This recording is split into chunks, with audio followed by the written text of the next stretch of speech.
नमस्कार साथियों, स्वागत है आपका अपने गौरव ज्ञान धारा यूट्यूब चैनल पर। जैसा कि अपने जो लास्ट क्लासेस रही थी जो बायो की थी, ठीक है। आज जो लेके आया हूँ मैं केमिस्ट्री को लेके आया हूँ, ठीक है। केमिस्ट्री के अंदर जो है वो सबसे पहले जो अपनी क्लास रहेगी वो है पदार्थ और उसकी प्रकृति, ठीक है। पदार्थ देखो मैटर जिसे बोला जाता है इंग्लिश के अंदर। पदार्थ क्या होते हैं?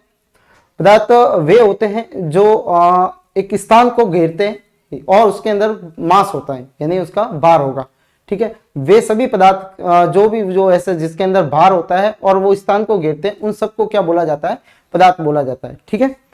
तो पदार्थ जो होते हैं वो उनकी फिर अवस्थाएं होती है, ठीक है, कि पदार्थ जो है उनकी अलग अलग तरह की अवस्था पड़ेगी, ठीक है, उनके बारे में पढ़ेंगे। फिर पदार्थ जो है वो कितने भागों के अंदर इसको बांटा जा सकता है, उनके बारे में पढ़ेंगे। फिर एक एक करके अपन उनके भागों को भी पढ़ते रहेंगे। तो आज की क्लास जो है वो केमिस्ट्री की है, ठीक है, जिसके अंदर पदार्थ और उनकी प्रकृति पे अपन चर्चा करेंगे।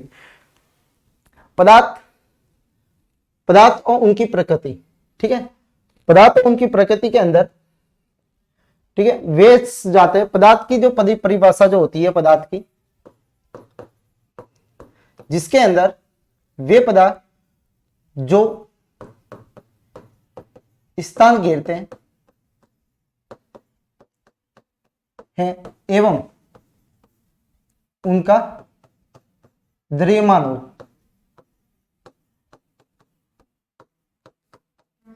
ठीक है, या उनमें भार हो, और वे सभी क्या कहलाते हैं? पदार्थ कहलाते हैं। जैसे ये पेन है तो पेन के अंदर एक भार है, ठीक है। अगर मैं इसको रखता हूं तो ये कोई ना कोई स्थान को क्या करता है? कवर करता है, ठीक है। तो इसके अंदर भी क्या है? भार है। तो ये जो है क्या है? पदार्थ कहलाएगा। तो अपने आसपास में जो भी चीजें दिखती है, ठीक है, वो सब किस में आती है? पदार्थ के अंदर आती है। पदार्थ की जो अवस्था है, अब इन पदार्थों को अलग अलग अवस्थाओं के अंदर क्या करते हैं? अपन विभाजित करते हैं, ठीक है।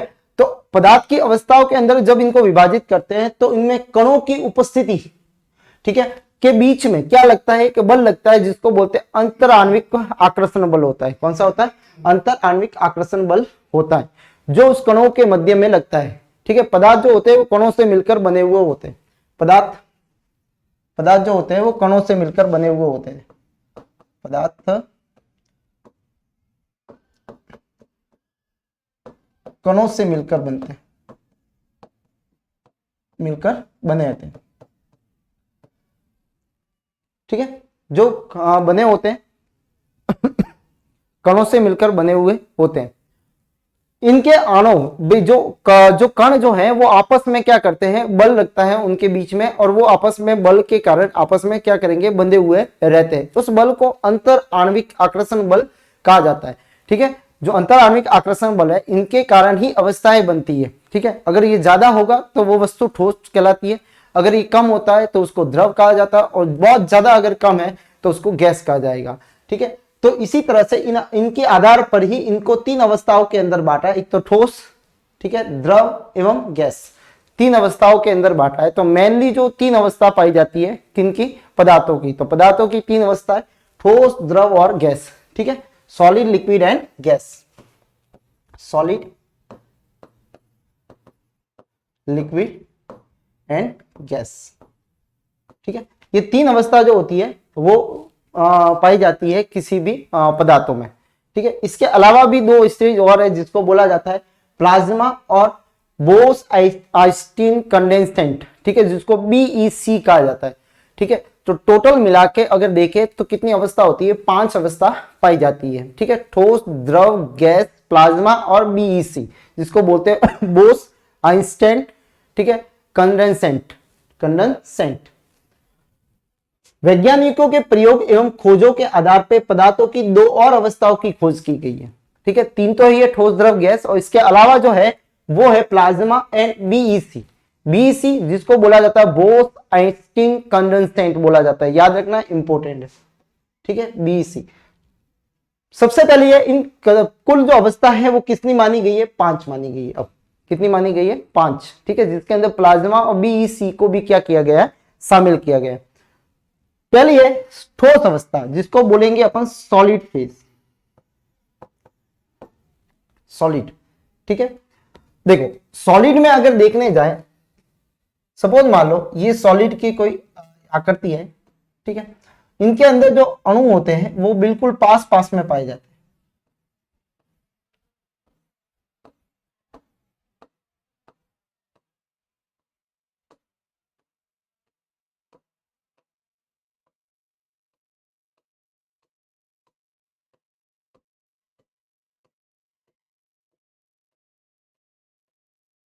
आप देखोगे कि अणु जो है बिल्कुल पास पास में है, ठीक है। इन अणुओं के मध्य में इनमें जो बल लगता है उस बल को क्या बोला जाता है? अंतर आणविक बल कहा जाता है, अंतर आणविक आकर्षण बल, अंतर आणविक आकर्षण बल कहा जाता है, ठीक है। इनके बीच में, अणुओं के बीच में जो स्पेस होता है जिसको बोला जाता है अंतर आणविक स्थल। अणुओं के बीच में जो स्थल होते हैं, अंतर आणविक स्थल जो होते हैं, वो बहुत ही कम होते हैं। क्या होते हैं? कम होते हैं। ये अणु पास पास में होने के कारण एक इस ठोस की जो आकृति जो होती है, इसका स्पेस शेप जो होगा या ज्यामिति अपन कह सकते हैं, ज्यामिति जो होती है वो निश्चित होती है। कैसी होती है? निश्चित होती है, क्योंकि अणु जो होते हैं वो पास पास में होने के कारण। दूसरी बात यह है कि ठोस का जो आयतन जो होता है, वो घनत्व जो होता है, वो भी कैसा होता है? निश्चित होता है, ठीक है। तो यहाँ पे आगे देख लेंगे तो ये जो अणु जो है वो पास पास में होने के कारण इसको अपन और ज्यादा क्या नहीं कर सकते, अपन दबा नहीं सकते, दबाव या संपीड़ित नहीं कर सकते, ठीक है, क्योंकि इनके बीच में जगह ही नहीं है। सीधी सी बात है, अगर अणु जो है इनके बीच में जगह ही नहीं है तो अपन दबाएंगे तो वो अणु खिसकेंगे नहीं, ठीक है, क्योंकि जगह होनी जरूरी है, ठीक है। अगर मैं यहाँ खड़ा हूं, अगर और भी व्यक्ति यहाँ आ जाए, ठीक है, तो उनके बीच में यहाँ पे अगर जगह है तो वो खड़े हो सकते हैं, लेकिन अगर बहुत सारे अगर आ जाए और जगह नहीं है तो फिर वो खड़े नहीं हो सकते, ठीक है। इसका मतलब वो और अणु वहां पे नहीं आ सकते, क्योंकि इनके बीच में या दबाया नहीं जा सकता, क्योंकि उनके बीच में जगह नहीं होती है, ठीक है। तो ठोस के अणु, पहले याद रखना है कि ठोस के जो अणु होते हैं या कण होते हैं, ठीक है, वो बिल्कुल कैसे होते हैं? पास पास में होते हैं। उनके मध्य लगने वाला प्रबल आणविक बल जो होता है, आकर्षण बल, वो ज्यादा होता है, ठीक है। इसलिए इनकी क्या होती है? निश्चित ज्यामिति होगी, निश्चित उसका आकार होगा, निश्चित ही उसका आयतन होगा और निश्चित उसका क्या होगा? घनत्व होगा, ठीक है। तो ठोस के कणों के मध्य प्रबल अंतर आणविक आकर्षण बल पाया जाता है, जिसके कारण ठोस के कण अत्यधिक क्या होते हैं? नजदीक होते हैं, क्योंकि ये बल जो करेगा वो अणुओं को एक दूसरे की क्या करेगा? आकर्षित करता है। एक निश्चित ज्यामिति बनती है, और क्या बनती है? उसकी निश्चित एक ज्यामिति होती है। ठोस का आकार, आयतन एवं घनत्व क्या होता है? निश्चित होगा, ठीक है। आप देखोगे कि आकार उसका शेप, ठीक है, आयतन उसका वॉल्यूम और डेंसिटी उसका घनत्व क्या होगा? निश्चित होगा, वो उसमें कोई बदलाव नहीं आएगा, ठीक है। ठोस पदार्थ में असंपीड़ित हो रहे थे। असंपीड़ित का मतलब होता है जिसको दबाया नहीं जा सकता, संपीड़ित नहीं किया जा सकता, दबाव द्वारा दाब नहीं लगाया जा सकता।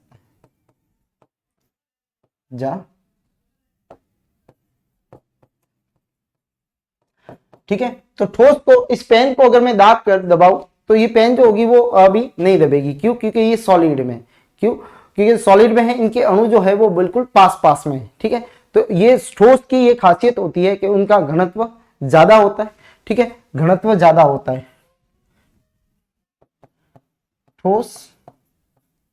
ठोसों का घनत्व ज्यादा होता है।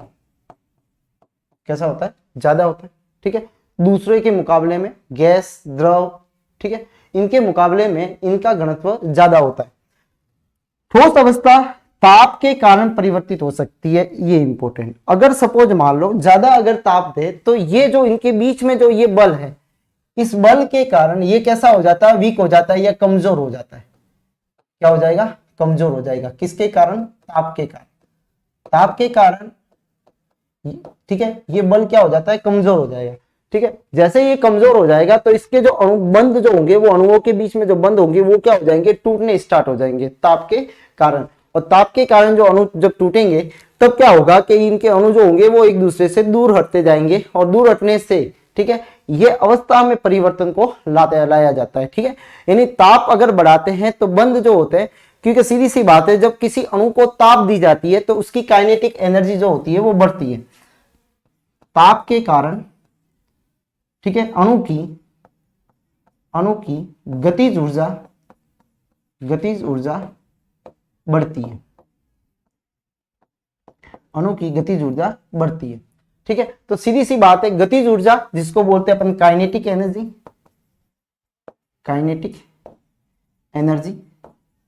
ठीक है। जब काइनेटिक एनर्जी बढ़ती है तो अणु जो होते हैं वो ज्यादा मूव करेंगे, यानी ताप के कारण वस्तु की काइनेटिक एनर्जी में क्या होती है, बढ़ोतरी होती है, और जिसके कारण क्या हो जाते हैं, इनके बंध जो होंगे वो टूटेंगे, और टूटने के बाद में जो अणु जो होंगे वो सीधी सी बात है गति करने लग जाएंगे।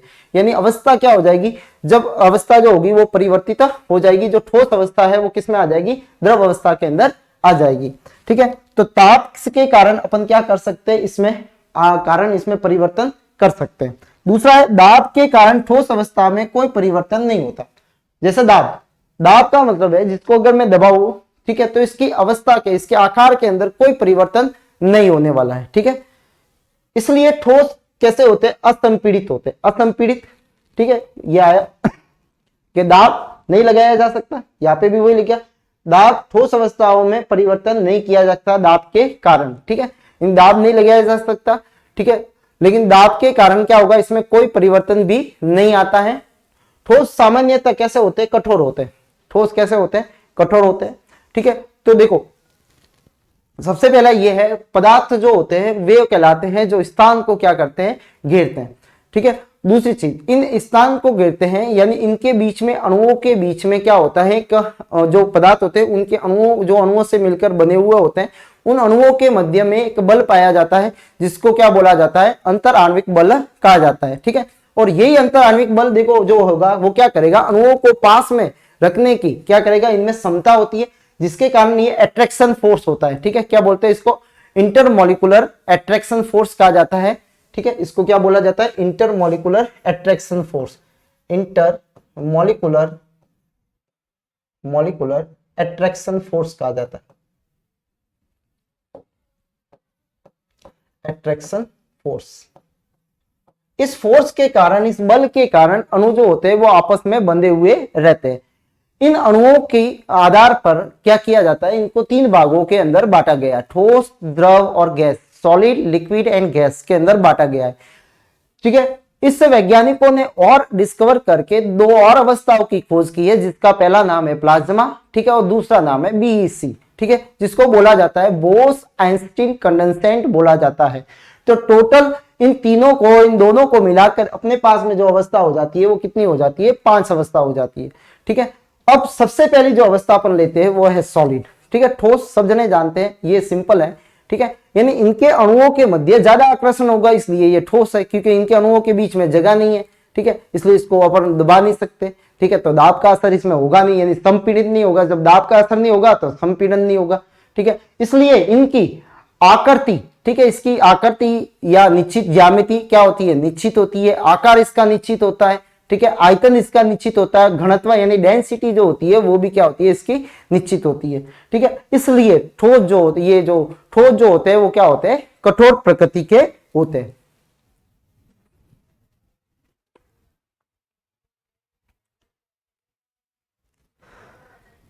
नेक्स्ट जो है, ठोस में बहने का गुण नहीं होता, लेकिन अपवाद है, अक्रिस्टलीय। देखो ठोसों को 2 भागों के अंदर बांटा गया है, एक तो क्रिस्टलीय होते हैं जिनका एक निश्चित ज्यामिति होती है, ठीक है, उनको क्रिस्टल कहा जाएगा, और जिनकी कोई निश्चित ज्यामिति नहीं होती उनको अक्रिस्टल कहा जाता है। तो कांच जो है, कांच में बहने का गुण विद्यमान रहता है इनके अणुओं के अंदर। ठीक है, तो सामान्यतः धीरे धीरे बहते हैं, इसके कारण इन्हें अतिशीत द्रव अतः आभासी ठोस भी कहा जाता है। नेक्स्ट जो है, ठोसों में उच्च अंतर आणविक आकर्षण बल के कारण इनका गलनांक उच्च होता है। Very good. ठीक है, अब देखो गलनांक उच्च होता है क्यों, सपोज मान लो 2 अणु है, ठोसों के ये 2 अणु है, इनके बीच में बंध जो है वो कैसा है, परबल है बंध है। कौन सा बंध है, परबल बंध है। ठीक है, बंध भी परबल है, और इनके बीच में जो फोर्स है, बल जो है वो भी कैसा है, परबल है। तो दोनों चीज कैसी है, परबल है।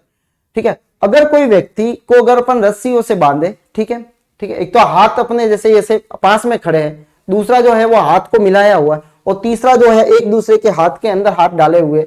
ठीक है, तो अब तीनों अवस्थाओं के अंदर अपन ये करें कि इन तीनों को अलग करना है, तो सबसे ज्यादा जो बल लगाना पड़ेगा या ताप लगाना पड़ेगा वो किस में लगाना पड़ेगा, तो आप जो तीसरी वाली जिन्होंने हाथ को एक दूसरे के अंदर डाले हुए हैं, ठीक है, जो पास में खड़े हैं बिना हाथ मिलाए हुए, ठीक है, या हाथ पकड़े हुए, उनको आसानी से अपन खींच के दूर कर सकते हैं।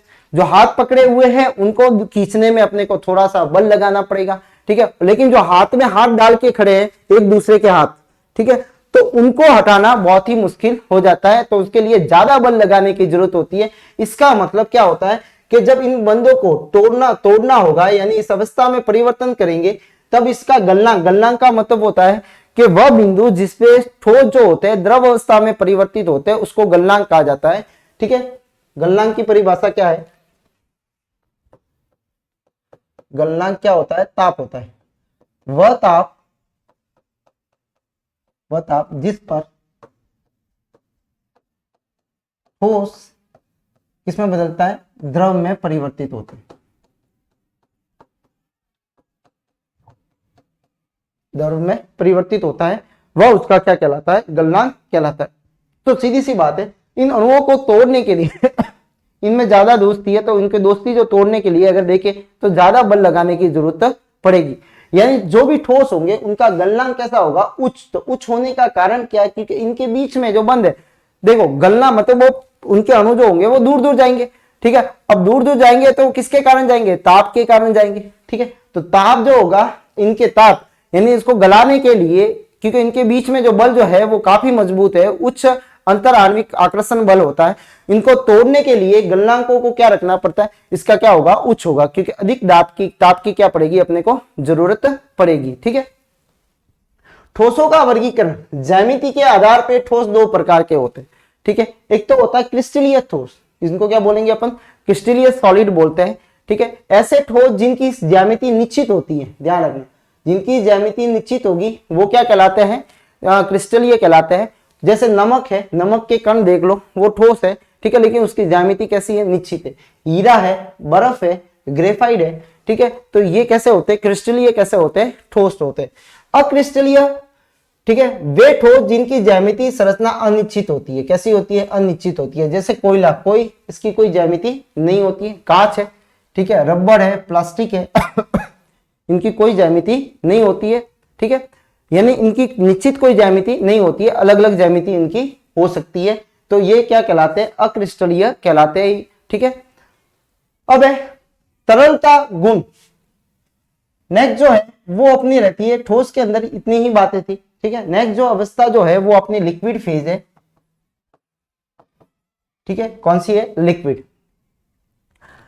इनमें तरलता का गुण होता है, सीधी सी बात है। लिक्विड वे होते हैं जो बहते हैं। ठीक है, यानी बहते हैं, तो इसका मतलब क्या होगा कि बहने में क्या होगा कि उनके बीच में जगह चाहिए अणुओं को मूव करने के लिए। जैसे अपन ने सॉलिड में देखा था, तो यहाँ पे अणु जो है वो गति नहीं कर सकते क्योंकि इनके बीच में जगह ही नहीं है। ठीक है, अगर मैं चल रहा हूं तो यहाँ पे स्पेस है इसलिए चल रहा हूं। ठीक है, लेकिन यहाँ पे अगर द्रव में देखो, ठोस में देखोगे तो अपने को स्पेस नहीं होता, तो वो अणु मूव नहीं कर सकते, लेकिन द्रव में क्या करेंगे? वो मूव करेंगे। इसका मतलब क्या है? उसके अंदर क्या होगा? स्पेस होगा। द्रव पदार्थों का आकार अनिश्चित होता है। पहली चीज, आकार इसका कैसा होता है? अनिश्चित होता है। आप पानी को बाल्टी में डालोगे तो उसका आकार बाल्टी जैसा हो जाएगा। आप उसी को किसी दूसरे बर्तन में डालते हो तो, या किसी दूसरे पात्र में डालते हो, या दूसरे पॉट या वेसल्स में डालते हो, तो उसका आकार उसी वेसल जैसा या पॉट जैसा या बर्तन जैसा हो जाता है। ठीक है, यानी उसका आकार कोई निश्चित नहीं होता। ठीक है, वो पात्र पर निर्भर करता है कि आपने उसको किस पात्र के अंदर या किस बर्तन के अंदर उसको रखा गया है।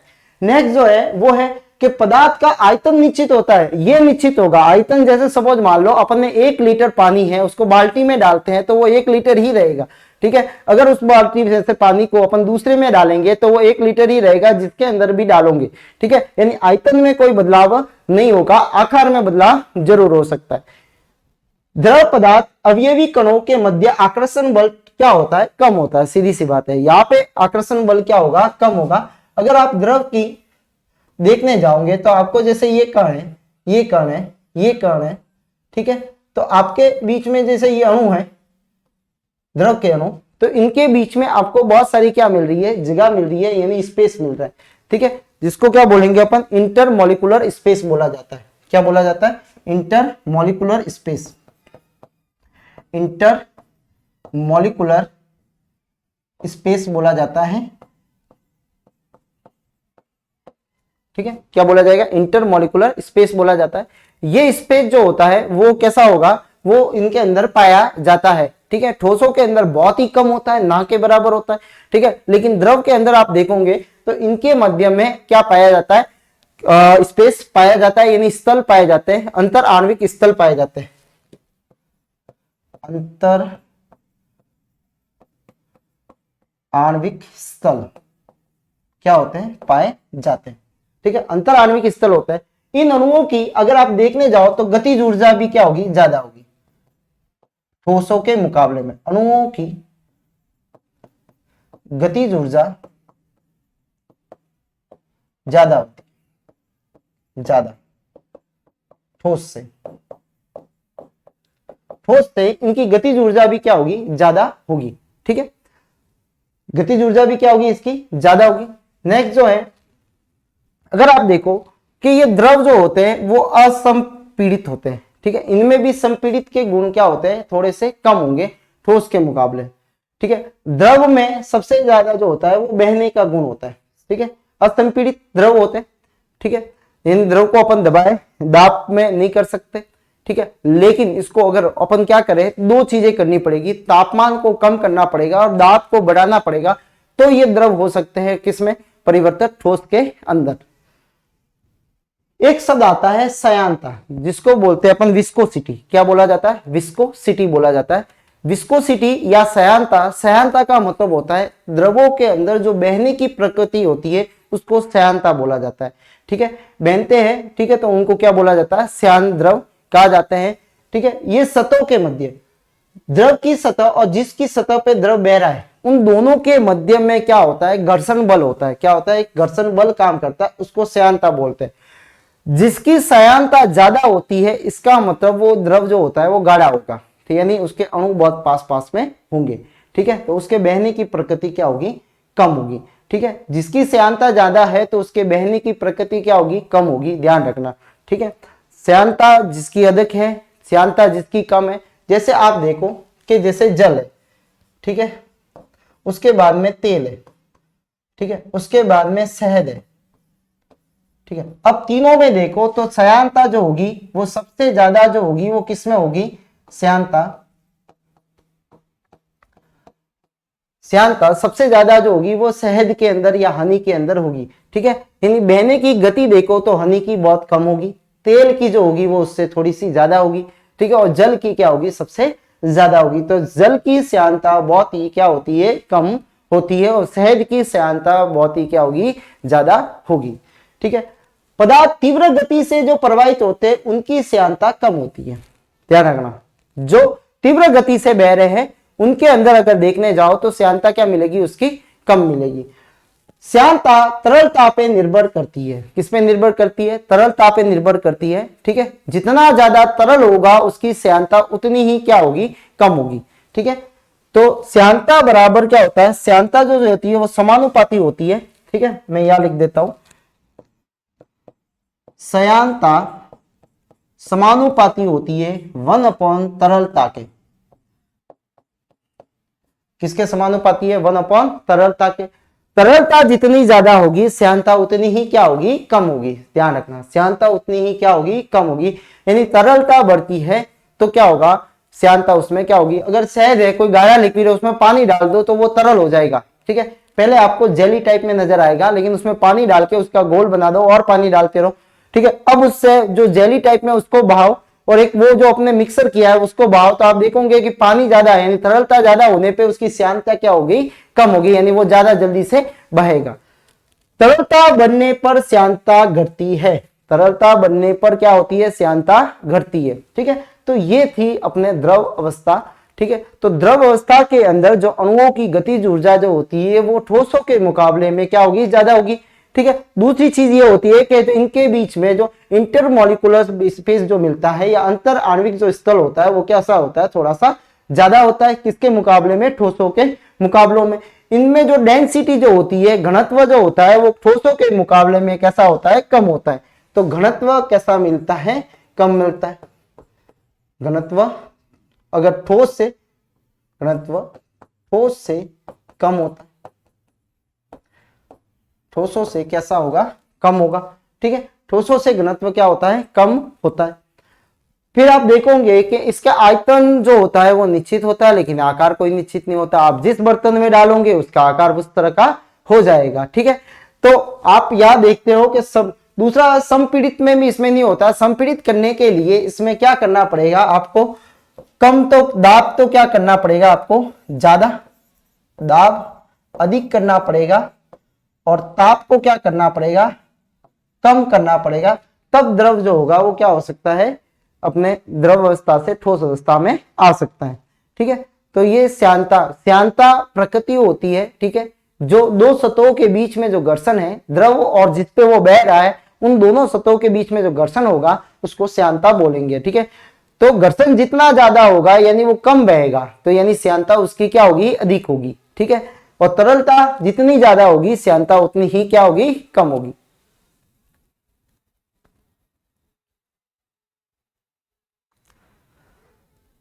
अब है गैसीय अवस्था।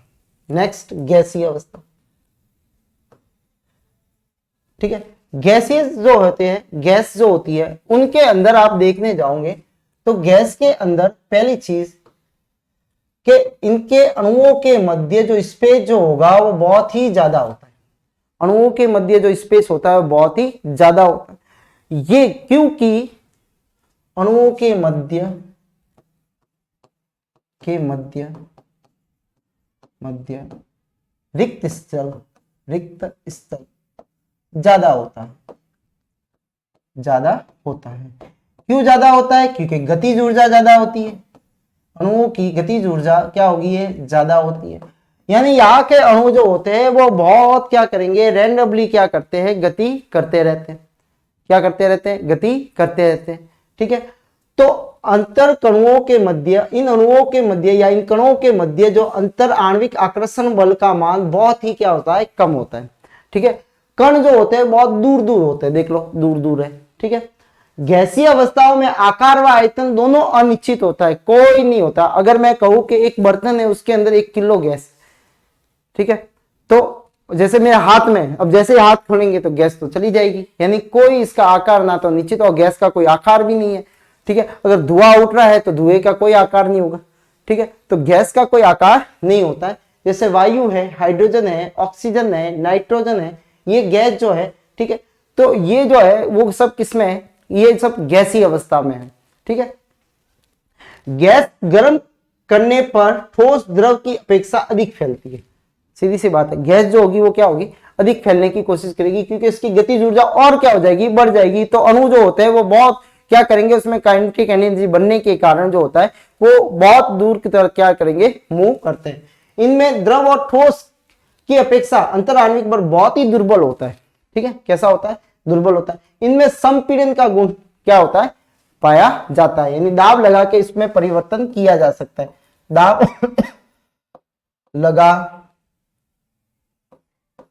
लगाने पर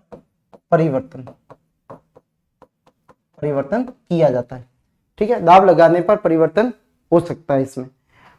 दूसरी चीज आप देखोगे कि जैसे अपने जो परफ्यूम आते हैं, डीओ आते हैं, डीओ के अंदर आप देखोगे कि उसमें अगर अपन सेक करके देखते हैं तो उसमें ऐसा लग रहा है कि उसके अंदर कोई लिक्विड भरा हुआ रहता है। जैसे ही अपन उसको प्रेस करते हैं तो उसमें से क्या होगा, जब गैस निकलती है, ठीक है, तो इसके अंदर इसका मतलब क्या है कि उस गैस को ठंडा किया गया है, ठीक है। दाब लगा के उसको क्या किया गया है, अंदर भरा गया है, ठीक है। तो क्या करेंगे, दाब को तो रखेंगे उच्च, ठीक है, और ताप को क्या करेंगे, कम करने के बाद में क्या करेंगे, उसमें वो जो गैस जो होगी वो किस में परिवर्तित हो जाएगी, द्रव के अंदर परिवर्तित हो जाएगी। सीधी सी बात है। आप इसको देखोगे कि यहाँ पे अगर मैं एक पिस्टन लगा देता हूं, इस पिस्टन से इसको क्या करता हूं, दबाता हूं, दाब लगा रहा हूं, ठीक है। तो उस दाब के कारण क्या होगा कि जो अणु जो होंगे वो आगे की तरफ क्या हो जाएंगे, जमा हो जाएंगे, यानी पास पास में आ जाएंगे। तो पास पास जो अणु आएंगे वो किसके होंगे, जो ये अवस्था गैस अवस्था जो थी, अगर दाब लगाने के कारण ये किस में परिवर्तित हो जाएगी, किसके अंदर जो होगी वो द्रव के अंदर क्या हो जाएगी, ये परिवर्तित हो जाएगी, ठीक है। तो ये थी गैस के अंदर। इनकी डेंसिटी, इनका घनत्व कम होता है, घनत्व बहुत कम होता है, बहुत कम होता है, ठीक है। संपीड़न गुण पाया जाता है। अंतराण्विक जो आकर्षण बल होता है वो अणुओं के मध्य में वो बहुत ही क्या होता है, कम होता है। ठीक है, इनका आकार और आयतन दोनों कैसे होते हैं, अनिश्चित होते हैं। नेक्स्ट जो है वो चौथी जो अपनी अवस्था है वो है प्लाज्मा। ठीक है, क्या बोलेंगे इसको, प्लाज्मा। प्लाज्मा की खोज विलियम क्रुक्स ने की थी। किसने की थी, क्रुक्स ने की थी। प्लाज्मा नामकरण इसको इरविन, ठीक है, लैंगम्यूर ने की थी। लैंगम्यूर ने की थी, इरविन लैंगम्यूर ने इसकी क्या की थी, इसको नामकरण दिया था, प्लाज्मा नाम दिया था। प्लाज्मा का लैटिन भाषा शब्द है प्लाज्मिक से, जिसका अर्थ होता है चमकता हुआ, यानी ब्राइटिंग करता हुआ कोई सब्सटेंस है।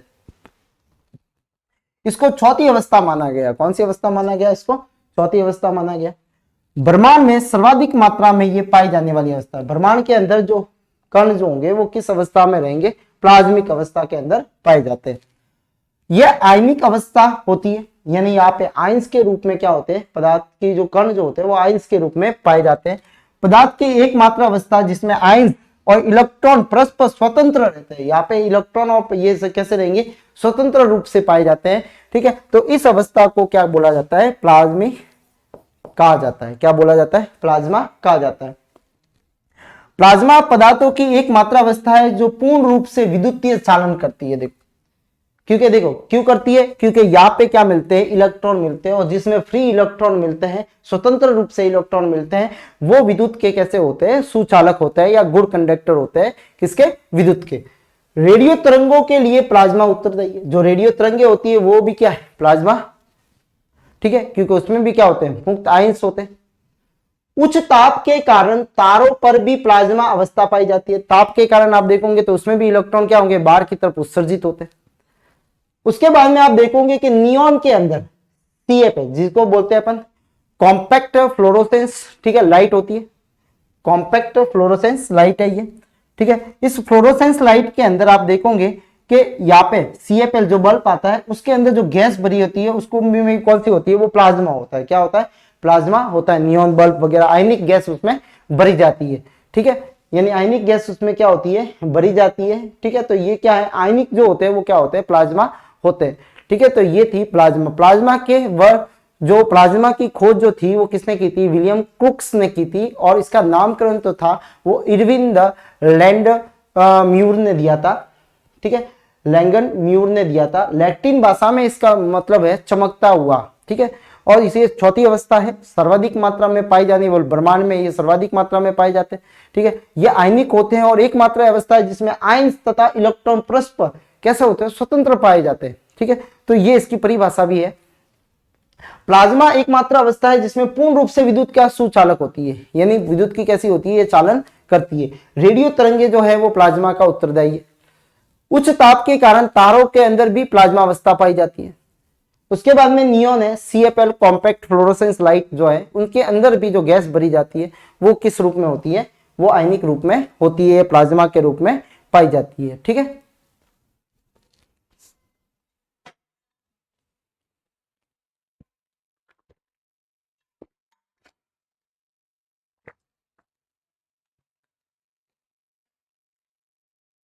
नेक्स्ट जो है वो है अपना इसको बोल सकते हैं अपन बोस आइंस्टीन कंडेंसेट, जिसको बोला जाता है BEC। याद रखना, इंपॉर्टेंट है, कई बार क्वेश्चन आया हुआ है। ठीक है, कि पांचवी जो अवस्था है वो कौन सी है। ठीक है, तो आपको ऑप्शंस में अगर दे दे प्लाज्मा है, BEC है, सॉलिड है, लिक्विड है, या कोई और दे दे, तो आपको याद रखनी है कौन सी है, BEC। टोटल कितनी है, 5 अवस्थाएं। ठीक है, 5। पांचवी अवस्था है ये। इसका नाम भारतीय वैज्ञानिक professor Satyendra Bose Nath Bose and Albert Einstein के सम्मान में दे रखा है। तो बोस जो नाम आया है वो किससे आया है, सत्येंद्र नाथ बोस वैज्ञानिकों के इस नाम से आया है। और दूसरा जो है वो उनके किसले लिए दिया गया है, आइंस्टीन के नाम पे। ठीक है, किसी भी गैस के परम शून्य ताप पर अति उच्च दाब पर गर्म कर उच्च वोल्टेज प्रदान की जाती है तो यह अवस्था प्राप्त होती है। ये ठीक है, कि उसके परम शून्य जो ताप होगा, शून्य ताप पर क्या करेंगे, उसको गर्म किया जाता है और उच्च दाब दिया जाता है, और साथ में क्या दी जाती है, उच्च वोल्टेज देने के कारण, वोल्टेज दिए जाते हैं जिसके कारण यह अवस्था मिलती है। आइंस्टीन की द्रव्यमान ऊर्जा संरक्षण के आधार पर यह अवस्था प्राप्त हुई थी। आइंस्टीन ने क्या कहा था, ठीक है, ऊर्जा संरक्षण के आधार पर, ऊर्जा को ना तो क्या किया जा सकता, उत्पन्न किया जा सकता और ना ही किया जा सकता उसको नष्ट किया जा सकता, ठीक है। यहाँ पे अगर अपन वर्ल्ड में देखें तो कोई भी पदार्थ ऐसा नहीं है जिनको अपन नष्ट कर सकते हैं, ठीक है, यानी ये कहीं ना कहीं साइकिल में क्या होते हैं, चलते रहते हैं।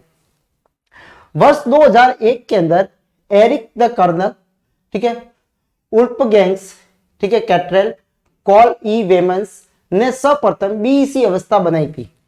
इसके लिए इनको नोबेल पुरस्कार से सम्मानित भी किया था वर्ष 2001 के अंदर, ठीक है। तो एरिक कर्नल थे, उल्फगैंग्स थी, ठीक है, और दूसरा जो था ई वेमन था, ठीक है। इन तीनों ने क्या किया था कि एक बीईसी अवस्था प्राप्त की थी। और बीईसी अवस्था प्राप्त करने के क्या करते हैं, किसी गैस के परम शून्य ताप, ठीक है, जो उसका परम शून्य ताप जो होगा उसको अति दाब पर गर्म किया जाता है और साथ साथ में क्या दी जाती है, उसको वोल्टेज दिए जाते हैं, ठीक है।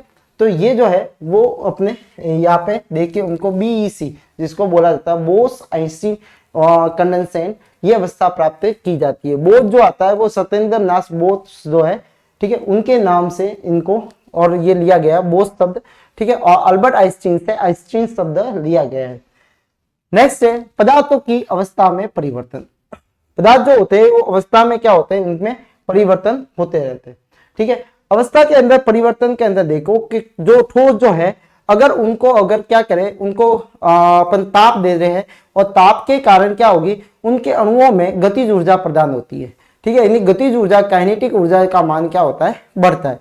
और काइनेटिक ऊर्जा का मान बढ़ने पे अणु जो होते हैं वो मूवमेंट करने लग जाते हैं, जिसकी वजह से उनके बीच में जो बंध जो होगा वो क्या हो जाएंगे, टूट जाएंगे, ठीक है। और टूटने से वो फ्रीली क्या करेंगे, मूव करना स्टार्ट कर देते हैं। और जैसे ही मूव करना स्टार्ट कर देते हैं यानी उनके बीच में क्या हो जाएगा, जो अंतर आणविक बल जो स्थल जो होते हैं वो क्या हो जाते हैं, उनका मान जो होता है वो बढ़ जाता है, यानी इंटर मॉलिक्यूलर जो स्पेस जो होता है वो बढ़ जाता है। और जिसके कारण क्या होंगे, ये फ्रीली मूव करेंगे और ये अवस्था जो होगी वो किसमें परिवर्तित हो जाएगी, द्रव के अंदर, ठीक है, जिसको अपन जो वो संगलन बोला जाता है, ठीक है। ये सॉरी जो यूर है ठोस को किसमें बदल रहे हैं, अगर लिक्विड में बदलते हैं तो इसको कहा जाता है फ्यूजन।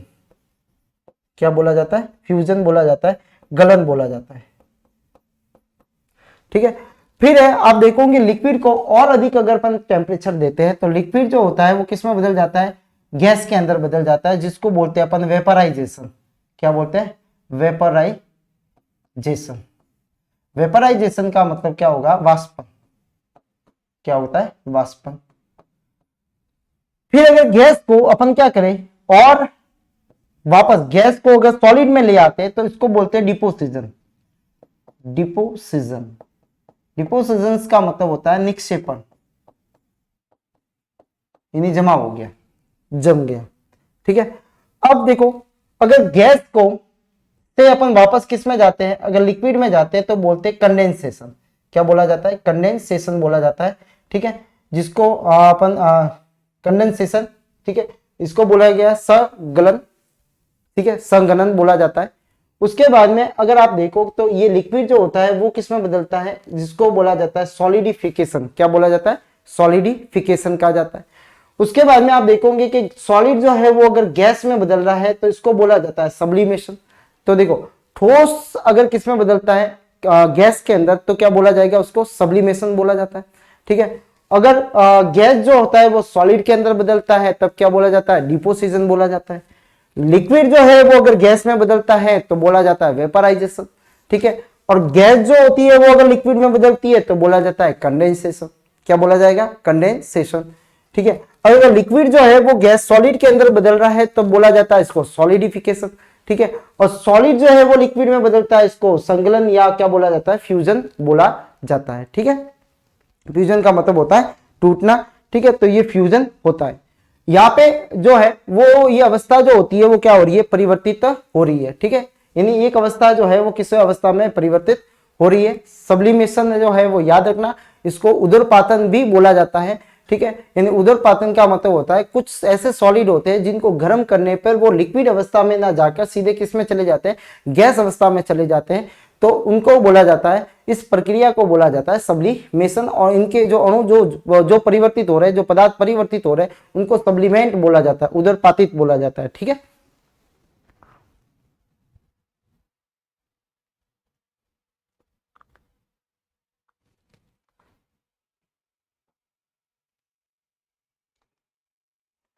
नेक्स्ट है, इनको वापस में लेके आया ह्यूमन। अगर द्रव अवस्था, कौन सी अवस्था, द्रव अवस्था किसमें बदलती है, ठोस अवस्था में बदलती है। ठीक है, द्रव से ठोस, तो इसको ह्यूमन बोलेंगे। इसका उदाहरण है पानी का बर्फ में जमना। वाष्पन, वाष्पन किसका होता है, द्रवों का। द्रव अवस्था किसमें बदलती है, गैस अवस्था में। ठीक है, तो इसको क्या बोलेंगे, द्रव का, जल का वाष्प में बनना। संघनन, संघनन यानी गैस अवस्था जो होती है, संघनन का मतलब होता है पास पास में आना, संघनन का मतलब होता है पास पास।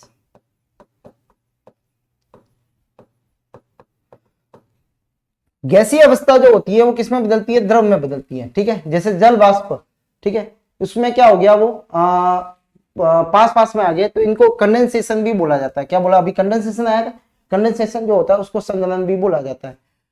निक्षेपण, जिसको डिपोजिशन बोला जाता है, किसी गैसीय अवस्था में सीधा, गैसीय अवस्था में सीधा किसमें आ जाती है, ठोस, यानी गैस जो है वो किसमें बदलती है, ठोस के अंदर। तो गैस ठोस, निक्षेपण। ठीक है, संघनन, गैस द्रव, संघनन, गैस से द्रव, संघनन। ठीक है, तो लिख देता हूं यहाँ पे, ये किसमें आती है, गैस से किसमें बदलते हैं, द्रव में। ठीक है, वाष्पन में क्या होता है, द्रव, इसमें क्या होता है, द्रव किसमें बदलता है, गैस में। ठीक है, आप, और इसके अंदर संघनन में गैस किसमें बदलती है, गैस बदलती है द्रव में। ठीक है, इसमें द्रव किसमें बदलता है, ठोस में। ठीक है, द्रव किसमें बदलता है, ठोस में। इसमें गैस किसमें बदलती है, ठोस में, गैस किसमें बदलती है, ठोस में। ठीक है, उदरपातन में क्या होगा, ठोस जो होगा वो किसमें बदलता है, गैस में। ठोस किसमें बदलता है, गैस के अंदर। ठीक है,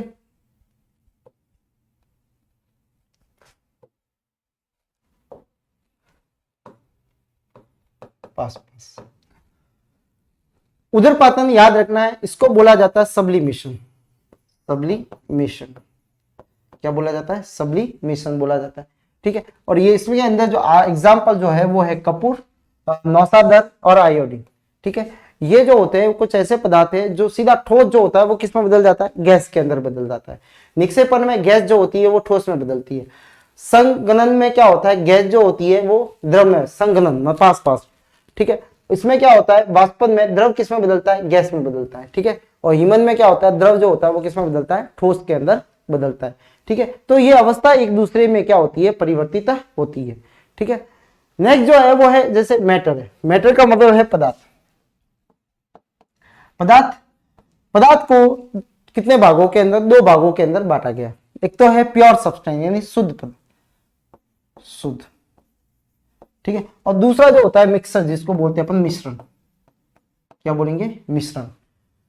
शुद्ध जो होते हैं वो दो तरह के एलिमेंट, जिसको बोला जाता है तत्व। ठीक है, और दूसरा यौगिक, जिसको बोला जाता है कंपाउंड। क्या बोला जाता है, यौगिक। ठीक है, मिश्रण में देखेंगे तो आपको होमोजीनियस मिक्सर नजर आएगा, जिसको बोलते हैं अपन समांगी। क्या बोलेंगे, समांगी मिश्रण। और इसको बोलेंगे विषमांगी, विषमांगी।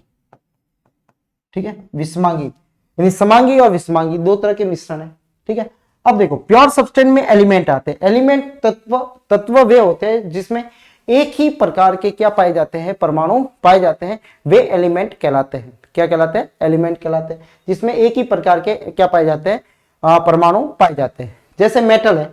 ठीक है, मेटल आप देखोगे तो आपको कॉपर है, आयरन है, एल्यूमिनियम है, ये सब क्या है, एलिमेंट है। ठीक है, आप नॉन मेटल में अगर एलिमेंट देखो तो O2 है, N2 है और H2 है। जैसे आप देखा O2 ऑक्सीजन, O2 यानी इसके अंदर अगर देखने जाओ तो दो ऑक्सीजन के मॉलिक्यूल है। O2 के अंदर कितने हैं, दो ऑक्सीजन के परमाणु है। क्या है, परमाणु है, यानी एक और दो। ठीक है, सेम है, समान है, तो इसलिए इसको क्या बोला गया है, तत्व बोला जाता है। ठीक है, तत्व के अंदर जो एटम जो होते हैं, परमाणु जो होते हैं वो सिमिलर टाइप के होते हैं। मेटेलॉइड फिर इनको और भागों के अंदर बता। मेटेलॉइड का मतलब होता है, देखो मेटल का मतलब होता है धातु, नॉन मेटल का मतलब होता है अधातु, और मेटेलॉइड का मतलब होता है उपधातु। ठीक है, इनको अपन आगे अभी पढ़ेंगे। ठीक है, कंपाउंड के अंदर आप देखोगे कि तो कॉपर सल्फेट है, CuSO4 है, दूसरा है NaCl, क्या है NaCl, नमक जिसे अपन कहते हैं, सोडियम क्लोराइड। ठीक है, उसके बाद में मिश्रण, जिसके मिश्रण वे होते हैं जिनके अंदर क्या होते हैं, एक से दो से ज्यादा क्या होते हैं जो पदार्थ जो होते हैं वो आपस में फिजिकल रूप से क्या होते हैं, मिश्रित होते हैं। फिजिकल और केमिकल दो शब्द होते हैं। देखो फिजिकल का मतलब ये होता है कि अगर वो सामान्य रूप से क्या है, मिश्रित है, और उनको फिजिकल प्रोसेस के द्वारा जैसे छान कर, गर्म कर कर, ठीक है, इनके द्वारा अपन अलग कर सकते हैं। ठीक है, लेकिन सपोज मान लो Na और Cl दोनों आपस में जुड़े हुए, ठीक है, NaCl अगर दोनों जुड़े हुए, ठीक है, तो ये मिश्रण नहीं कहलाते। ये कैसा होता है, शुद्ध होते हैं, यानी यौगिक होते हैं। यानी यौगिकों के अंदर केमिकल बॉन्ड है। ठीक है, यानी इसमें रासायनिक बंध है। क्या है, इन दोनों के बीच में रासायनिक बंध है। ठीक है, तो इसको सामान्य पर छान के गर्म करके इनको तोड़ा नहीं जा सकता। ठीक है, तो क्योंकि ये रासायनिक बंध से क्या होते हैं, बंधे हुए रहते हैं। लेकिन अगर नमक के पानी में, पानी इसको ही अगर नमक के पानी को अगर गर्म करे तो पानी पानी तो क्या हो जाता है, इवेपोरेशन हो जाता है। ठीक है, वाष्पन हो जाएगा, और पीछे क्या बच जाएगा, नमक बच जाएगा। ठीक है, दूसरी चीज, अगर किसी मिट्टी को अपन पानी के अंदर डाल देते हैं, ठीक है, फिर उसको अपन क्या कर सकते हैं, छान के अलग कर सकते हैं। तो ये फिजिकल है, यानी भौतिक जो है ये क्या है, मेथड है या विधियां है जिनसे अपन क्या कर सकते हैं, इनको अलग कर सकते हैं। ठीक है, किसको, मिश्रण को।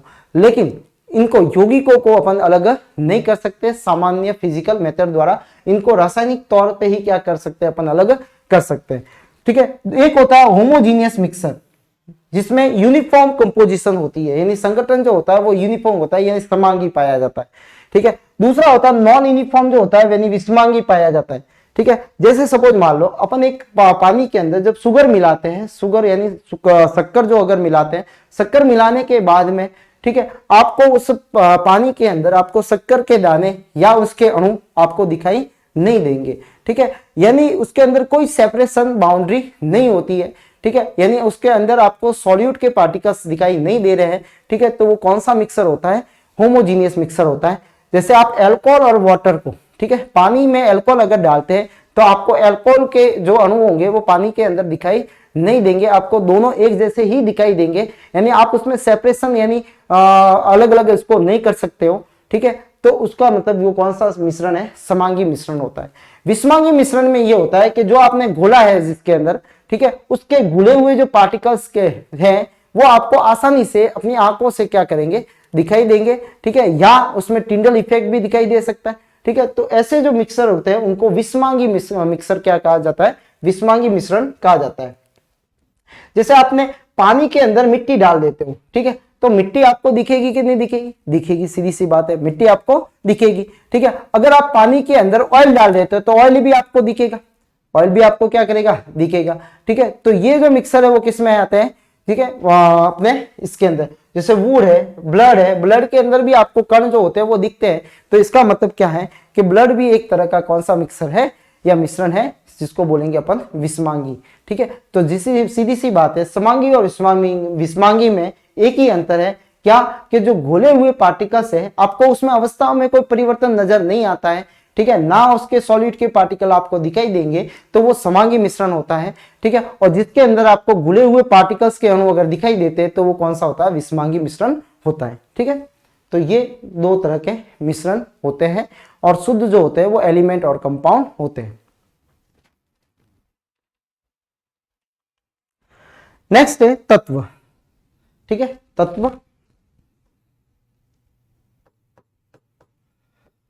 तत्व एलिमेंट। देखो तत्व की खोज जो है वो बॉयल ने की थी। ठीक है, सन 1661 में तत्व शब्द जो है वो का प्रयोग सबसे पहले इन्होंने किया था। ठीक है, तत्व की जो है उसको सबसे पहले बताने का काम इन्होंने किया। फ्रांस के रासायनिक एंटोनी लॉरेंट, ठीक है, लेवाइजर ने सन 1743 से सन 94 ने, यानी इनका जन्म इसको 43 को हुआ था, डेथ जो थी वो कब हुई थी, 94 के अंदर, ने सबसे पहले तत्व को परिभाषित किया था। तो परिभाषा किसने दी, ठीक है, किसने दी थी, एंटोनी लॉरेंट लेवाइजर ने। ठीक है, लेवाइजर ने दी थी। क्या दिया था प्रयोग परिभाषा द्वारा, ये कहा, उन्होंने कहा कि तत्व जो होते हैं, ठीक है, वह पदार्थ होते हैं जो मूल रूप से जिनमें रासायनिक प्रतिक्रिया द्वारा अन्य पदार्थों में विभाजित नहीं किया जा सकता, जिसको रासायनिक प्रतिक्रिया द्वारा क्या किया जा सकता, अन्य में विभाजित नहीं किया जा सकता। जैसे सपोज मान लो आयरन है, तो आयरन को अपन और तोड़ नहीं सकते, ठीक है, Fe को अपन और तोड़ नहीं सकते, ठीक है। जैसे सोना है, चांदी है, ठीक है, चांदी सोना का Au, चांदी का Ag, चांदी को क्या लिखते हैं अपन Ag से, ठीक है, लोहे को किससे लिखते हैं Fe से, ठीक है, और पारे को किससे लिखते हैं Hg से, ठीक है। तो ये इसके सिंबल्स होते हैं, क्या होते हैं, सिंबल्स होते हैं।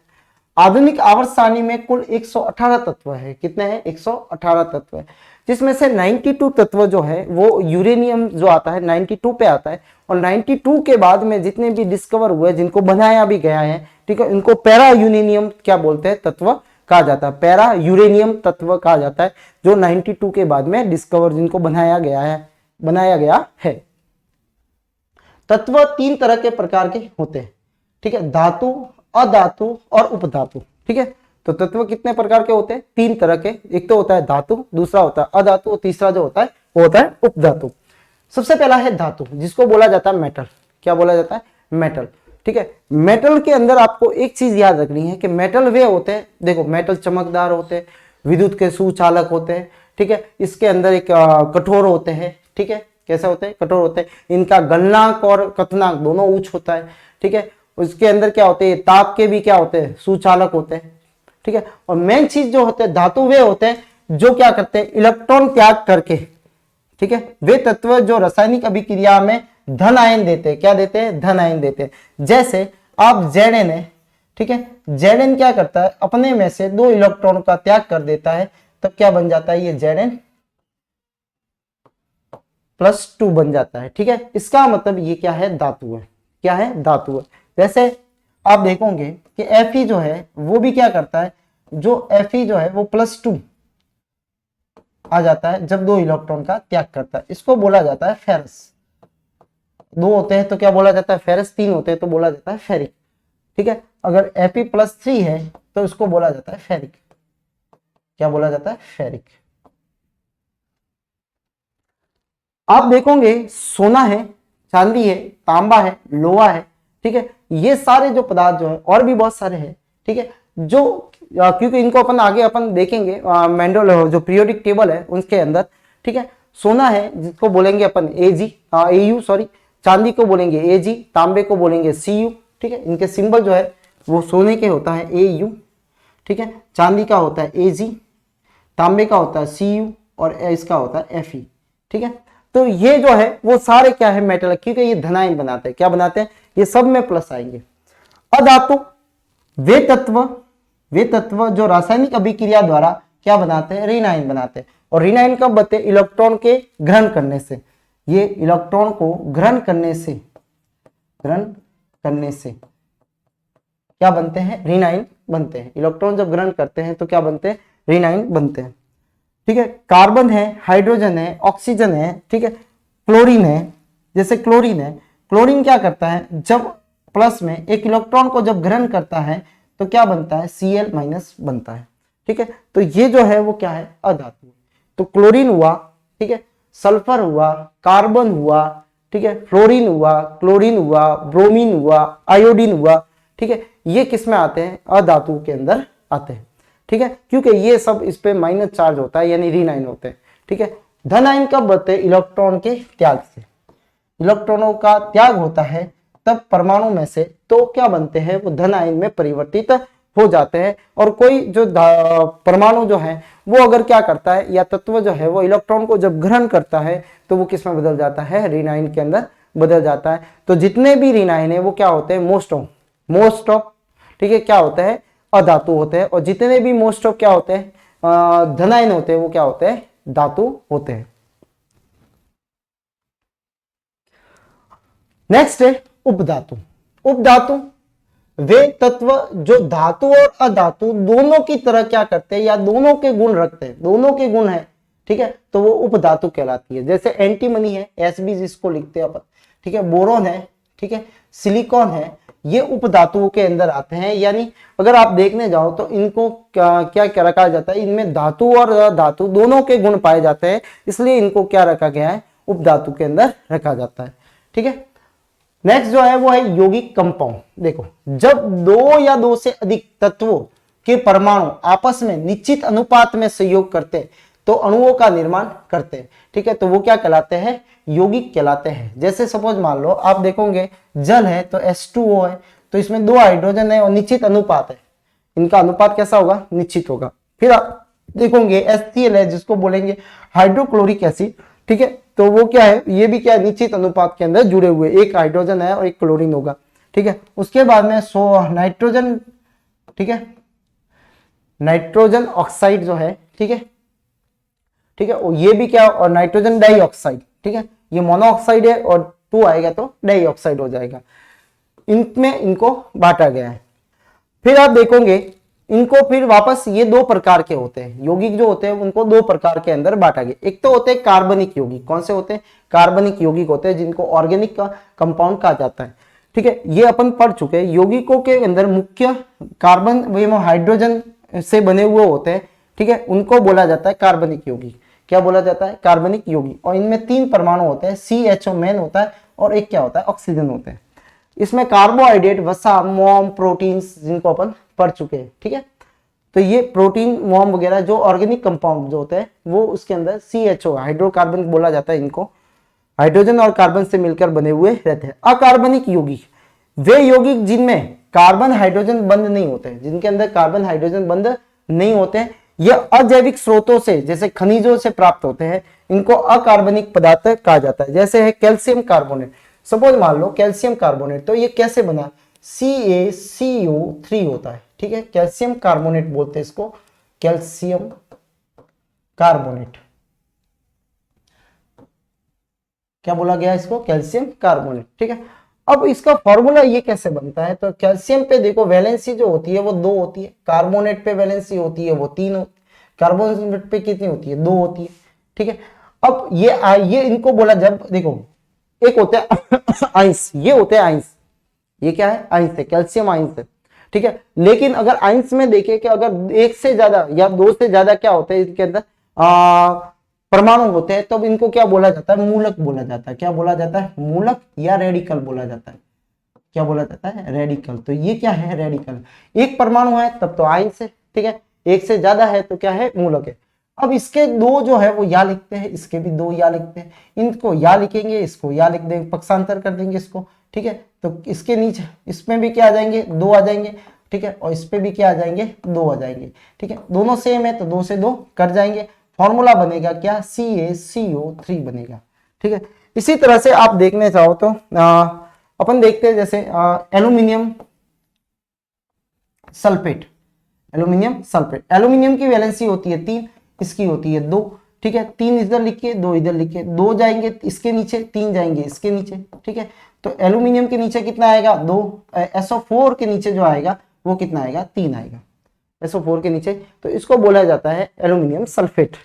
क्या बोला जाता है, एल्यूमिनियम सल्फेट। एल्यूमिनियम सल्फेट बोला जाता है। ठीक है, ये एल्यूमिनियम सल्फेट। तो इस तरह से ये फॉर्मूले बनते हैं। ठीक है, इनको भी अपन आगे देखेंगे।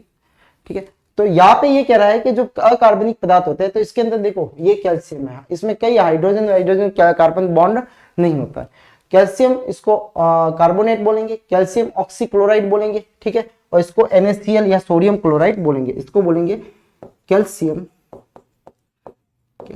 ऑक्सी क्लोराइड बोलेंगे। ठीक है, कैल्शियम ऑक्सी क्लोराइड बोला जाता है। ये कैल्शियम कार्बोनेट बोला जाता है, इसको NaCl को सोडियम क्लोराइड बोला जाता है। ठीक है, तो ये है, यानी यौगिकों को 2 भागों के अंदर बांटा गया है, कार्बनिक और अकार्बनिक पदार्थों के अंदर। नेक्स्ट है मिश्रण। देखो, मिश्रण जिसको बोला जाता है मिक्सर। ठीक है, क्या बोला जाता है, मिक्सर। जब 2 या 2 से अधिक पदार्थ परस्पर मिलाए जाते हैं लेकिन उनके मध्य में कोई रासायनिक क्रिया ना हो, ध्यान रखना। यानी रासायनिक क्रिया का मतलब होता है रासायनिक बंध ना बने, रासायनिक रासायनिक बंध नहीं बने, नहीं बने, ठीक है, तो वो क्या कहलाते हैं, मिश्रण कहलाते हैं। यानी रासायनिक बंध नहीं बनना चाहिए, रासायनिक बंध बनेगा तो फिर अपन फिजिकल प्रोसेस के द्वारा इसको अलग नहीं कर सकते, ठीक है। तो जिसमें रासायनिक बंध अगर नहीं बनता है और उनको दोनों को जैसे अपन मिट्टी को पानी में डालते हैं तो पानी और मिट्टी में दोनों कोई बॉन्ड नहीं बनाते, ठीक है, यानी कोई रासायनिक क्रिया नहीं करते, ठीक है, तो वो क्या कहलाते हैं, मिक्सर कहलाते हैं। अच्छा, मिक्सर जो होते हैं उनको दो भागों के अंदर बांटा है। पहला जो होता है वो होता है समांगी, जिसको बोलेंगे अपन होमोजीनियस। क्या बोलेंगे, होमोजीनियस। कौन सा मिक्सर होता है, होमोजीनियस मिक्सर होता है, ठीक है। ऐसा मिश्रण जिसमें पूरी तरह, ठीक है, ऐसा मिश्रण जिसमें पूरी तरह परस्पर घुल जाते हैं, अंत में एक प्रावस्था प्राप्त होती है। इसमें क्या होता है कि जो आपने घोला है, जिसको सॉलिड बोलते हैं, विलय बोलते हैं, और विलय जो होता है वो इसके अंदर क्या होता है, पूरी तरह से घुल जाएगा और आपको फिर ना उसमें अवस्था जो होती है दोनों एक ही हो जाएगी। जैसे पानी के अंदर आप नमक को घोलते हो तो नमक जो होता है थोड़ी देर बाद जो होता है वो क्या हो जाएगा, उसके अंदर पूरी तरह से घुल जाएगा। नमक के अंदर अणु जो होते हैं वो आपको उस पानी के अंदर, जल के अंदर दिखाई देना बंद हो जाएंगे, ठीक है। तो ऐसी जिसमें आपको दिखाई देगा तो क्या देगा, केवल पानी दिखाई देगा, ठीक है, आपके अणु उनमें दिखाई देना बंद हो जाते हैं। तो ऐसे मिश्रण को समांगी मिश्रण कहा जाता है। ध्यान रखना, जो घोल रहे हैं वो अणु दिखाई नहीं देंगे, वो समांगी है। जल शक्कर का मिश्रण जो होता है वो समांगी, जल और नमक का मिश्रण जो होता है वो भी कैसा है, समांगी है। पानी और अल्कोहल का जो मिश्रण जो है वो भी कैसा है, समांगी मिश्रण है। समांगी मिश्रण में आप देखोगे जल और अल्कोहल का मिश्रण कैसा है, समांगी है, ठीक है। अक्रिय गैस जो है, क्या मिश्रण भी कैसा, अक्रिय गैस जो होती है जो क्रिया नहीं करती है, ठीक है, जिसके अंदर आप देख सकते हो हीलियम आती है, आर्गन आती है, ठीक है, जियोन आती है, ठीक है। तो ये सारी जो है, ठीक है, तो ये सारी जो गैसेज जो है वो नियॉन आती है, ये नियॉन जो है, ये सारी गैसें जो है वो कैसी है, अक्रिय गैसें है, क्योंकि इनका जो अष्टक जो होता है वो पूर्ण होता है, ये किसी से क्रिया नहीं करती है।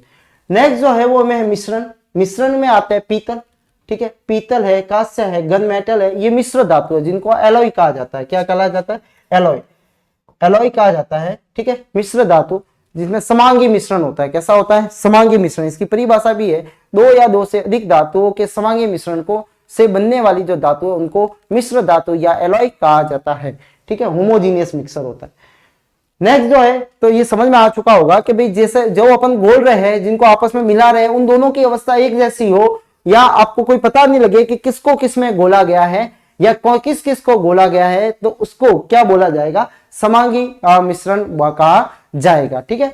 नेक्स्ट जो है वो है विषमांगी मिश्रण, जिसको बोला जाता है हेट्रोजीनियस मिक्सर। कौन सा बोला जाता है, हेट्रोजीनियस मिक्सर कहा जाता है। हेट्रोजीनियस मिक्सर का मतलब क्या हुआ कि जिसके अंदर आप जो घोला जा रहा है वो अगर आंखों से देखोगे तो भी आपको क्या करेगा, दिखाई देगा, ठीक है।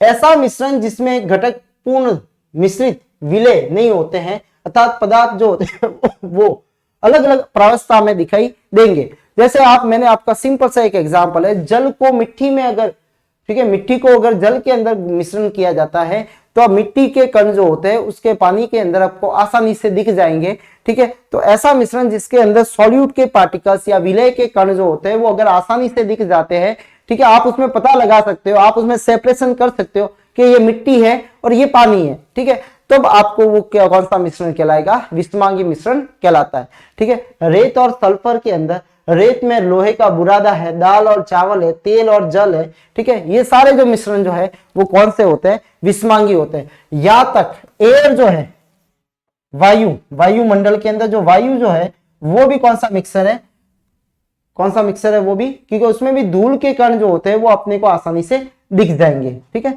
धूल के कण। और धूल के कण जो होते हैं वो किससे दिखते हैं अपने को, टिंडल इफेक्ट से। किससे दिखते हैं, टिंडल प्रभाव से। टिंडल प्रभाव क्या है जिसको अपन आगे पढ़ेंगे, ठीक है।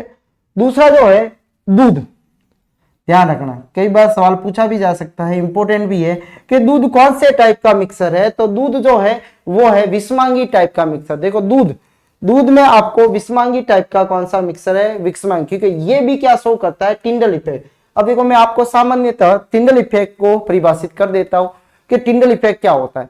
टिंडल इफेक्ट में होता है, जैसे सपोज मान लो आपको आंखों के सामने अगर वो पार्टिकल्स नहीं दिख रहे, क्योंकि वो पार्टिकल्स की साइज जो होती है वो बहुत ही छोटी होती है, अपनी खुली आंखों से उसको देख नहीं सकते, ठीक है। ऐसे कण जिनकी साइज बहुत ही कम होती है, ठीक है। अच्छा, तो फिर इनको कैसे देखेंगे? जब प्रकाश की किरण या प्रकाश को इस माध्यम में प्रवाहित किया जाता है या प्रकाश को गुजारा जाता है, तो ये जो कण जो होते हैं, जो आंखों से दिखाई नहीं दिया था, ठीक है, वो प्रकाश के टकराने के कारण प्रकाश का प्रकीर्णन कर देता है। क्या कर देता है? प्रकाश का प्रकीर्णन कर देता है। प्रकीर्णन से क्या होगा कि जो कण जो होते हैं वो विजिबल हो जाता है, यानी पाथ जो होगा वो कैसा हो जाता है? विजिबल हो जाता है, यानी दिखाई देने लग जाते हैं। यानी ये कण जो होते हैं प्रकाश को टकरा के वापस क्या हो जाते हैं? दूर भेज देते हैं, इसका परावर्तन कर देते हैं, ठीक है। इसलिए ये कण कैसे हो जाते हैं? विजिबल हो जाते हैं, ठीक है। तो दूध में भी अगर अपन लाइट को गुजारते हैं तो उसमें भी कण अपने को दिखाई देना आरंभ कर देते हैं। यानी दूध जो है वो भी कौन से टाइप का मिक्सर है? ये विस्मांगी मिक्सर है, या फिर अपन कह सकते हैं हेट्रोजीनियस मिक्सर है, ठीक है। जैसे सपोज मान लो टिंडल इफेक्ट और बता देना, जैसे रात को अपन क्या कर देते हैं, जब अपने बाइक की या कार की हेडलाइट जो होती है जब बंद होती है, लेकिन जैसे उसको स्टार्ट करते हैं, ठीक है, ऐसी आपके सामने रोशनी तो होगी लेकिन आपको कौन दिखाई नहीं देंगे, ठीक है। तो आपको लेकिन उसके अंदर जैसे ही आप उसके अंदर क्या करेंगे, लाइट को चालू करते हैं, तो लाइट के सामने जो पार्टिकल्स होते हैं वो केवल दिखाई देते हैं। लाइट बीम उसका जा रहा है, बीम के ऊपर और नीचे जो पार्टिकल होंगे वो आपको दिखाई नहीं देंगे, ठीक है। तो वो कहलाता है टिंडल इफेक्ट। एक घर है, उसके अंदर एक कोई छेद है, उस छेद में से क्या हो रही है, या रोशनदान में से जो है वो क्या आ रहा है? वो धूप आ रही है, और धूप के अंदर जो बीम आ रहा है धूप का, तो उस बीम के अंदर ही केवल पार्टिकल दिखाई देंगे, बीम के ऊपर और नीचे जो पार्टिकल दिखाई नहीं देते। तो इसी को एक बोला जाता है क्या? टिंडल इफेक्ट, ठीक है। क्या बोला जाएगा इसको? टिंडल इफेक्ट कहा जाता है।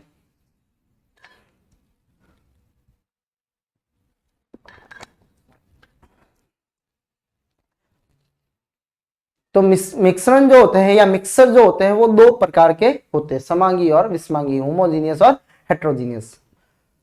अब है मिश्रण और यौगिकों में अंतर क्या होता है, ठीक है। मिश्रण मिक्सर और यौगिक का मतलब होता है कंपाउंड। तत्व यौगिक केवल मिश्रण बनाने के लिए मिलते हैं, किंतु किसी नए यौगिक का निर्माण नहीं करते, ठीक है। मिक्सर क्या होते हैं? ये तत्व यौगिकों के मिश्रण के कारण ही बनते हैं, लेकिन ये कोई नया तत्व नहीं बना सकते, इनको अपन अलग अलग बाद में भी कर सकते हैं। जैसे शक्कर को अपन ने पानी में घुलाया, ठीक है, तो उसको क्या कर सकते हैं अपन? गर्म करके वापस क्या कर सकते हैं? अलग कर सकते हैं, ठीक है। इनको क्या कर सकते हैं अपन? गर्म करके अलग कर सकते हैं। लेकिन तत्व क्रिया करने के बाद में, जैसे सपोज मान लो Fe था और इसने सल्फेट के साथ में अभी क्रिया करके फेरस सल्फेट बना दिया, तो फेरस सल्फेट को अपन अलग सामान्य विधि द्वारा नहीं कर सकते, ठीक है। जैसे सोडियम एक तत्व है, क्लोरीन एक तत्व है, दोनों ने बंध बना लिया, ठीक है, आपस में, तो NaCl को अपन सामान्य विधि द्वारा या फिजिकल प्रोसेस के द्वारा अपन अलग नहीं कर सकते। तो वो क्या होते हैं? यौगिक होते हैं, यानी इनके अंदर रासायनिक बंध बनता है। क्या बनता है? रासायनिक बंध बन जाता है। मिश्रण का संगठन परिवर्तन होता है, ठीक है।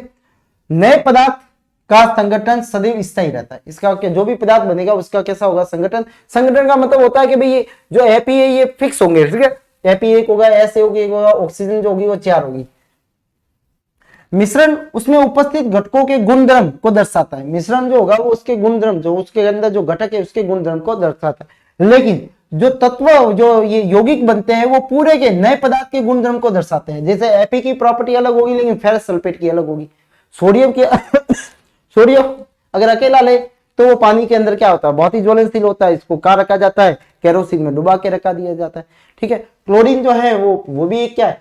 नॉन मेटल है, और ये कैसी है? मेटल है। ये धातु है, ये अधातु है, ये प्लस है, ये माइनस है, ठीक है। ये इलेक्ट्रॉन का ग्रहण त्याग करते हैं, ये इलेक्ट्रॉन को ग्रहण करते हैं, ठीक है। लेकिन जो दोनों से बना हुआ NaCl बना, तो NaCl क्या? क्रिस्टल कंपाउंड है, ठीक है। तो अब NaCl के गुण आएंगे, ना तो सोडियम के आएंगे ना क्लोरीन के आएंगे। तो जो नए पदार्थ बना है उसका गुण बिल्कुल क्या होता है? भिन्न होते हैं।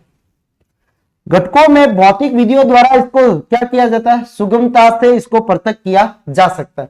इनको फिजिकल प्रोसेस के द्वारा क्या किया जा सकता है? अलग किया जा सकता है। इनको घटकों में केवल रासायनिक या वैद्युत रासायनिक प्रतिक्रिया द्वारा, देखो NaCl को जैसे अलग करना है तो अपने को विद्युत धारा प्रवाहित करनी पड़ेगी, यानी इलेक्ट्रोलाइसिस करना पड़ेगा।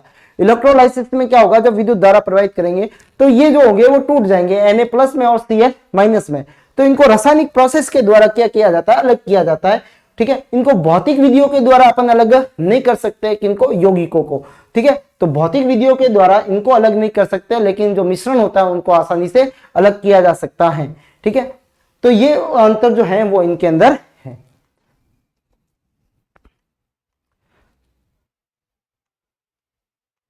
तो आज की क्लास के अंदर इतना ही था।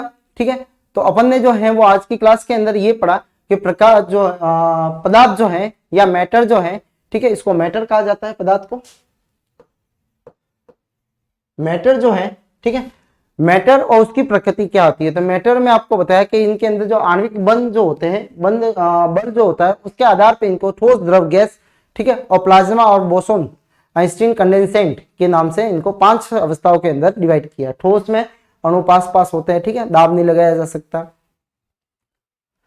फिर अपन ने पढ़ा इसका, ये ठोस जो होते हैं क्रिस्टलीय क्रिस्टलीय होते हैं। फिर द्रव अवस्था, श्यानता, फिर प्लाज्मा, गैसीय अवस्था, फिर ये जो अलग अलग जो होती है, ठीक है, अवस्था जो परिवर्तन होती है, जैसे हीमन है तो द्रव से ठोस, वाष्पन द्रव से गैस, संघनन गैस से द्रव, निक्षेपण जो होगा वो गैस से ठोस में होगा। ठीक है, उदरपातन ठोस से। ठीक है, इंपॉर्टेंट कई बार पूछा गया है, वो क्या है, उदरपातन जो है वो इंपॉर्टेंट होता है। ठीक है, फिर है मैटर, शुद्ध होते हैं, मिश्रण में भी पाए जाते हैं, जिसमें एलिमेंट आते हैं, कंपाउंड आते हैं। ठीक है, यानी तत्व और यौगिक आते हैं। मिक्सर में क्या आते हैं, समांगी आते हैं, और वो शुद्ध होते हैं, ये अशुद्ध होते हैं। ठीक है, अशुद्ध मतलब मिक्सर होते हैं, 2 से ज्यादा क्या होते हैं, तत्व या यौगिक आपस में मिश्रित होते हैं। फिर है तत्व, तत्व को जिसकी खोज, जिसे सर्वप्रथम किसने बताया था, शब्द जो दिया था वो बॉयल ने दिया था। ठीक है, परिभाषा किसने दी थी इसको, एंटनी लॉवेरियस लॉरेंट, ठीक है, लेवाइजर ने दी थी, लेवाइजियर ने दी थी।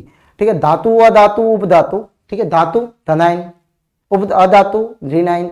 ठीक है, जिसमें ऋणायन आता है वो अधातु है, जिसमें धनायन आता है, यानी धनायन का बात है जो इलेक्ट्रॉन का त्याग करेंगे, अधातु जो होते हैं वो जो इलेक्ट्रॉन को क्या करते हैं, ग्रहण करते हैं। ठीक है, उपधातु है, यौगिक है। ठीक है, कार्बनिक पदार्थ है, अकार्बनिक पदार्थ है। उसके बाद में समांगी मिश्रण है, विषमांगी मिश्रण है। ठीक है, और इसके अंतर है। तो आज की क्लास में इतना ही। ठीक है, आपका दिन शुभ हो। ठीक है, और इस टेलीग्राम चैनल को ज्वाइन कीजिए। ठीक है, ताकि आपको सारी जो जानकारी है वो इसके माध्यम से आपको मिलती रहेगी। धन्यवाद।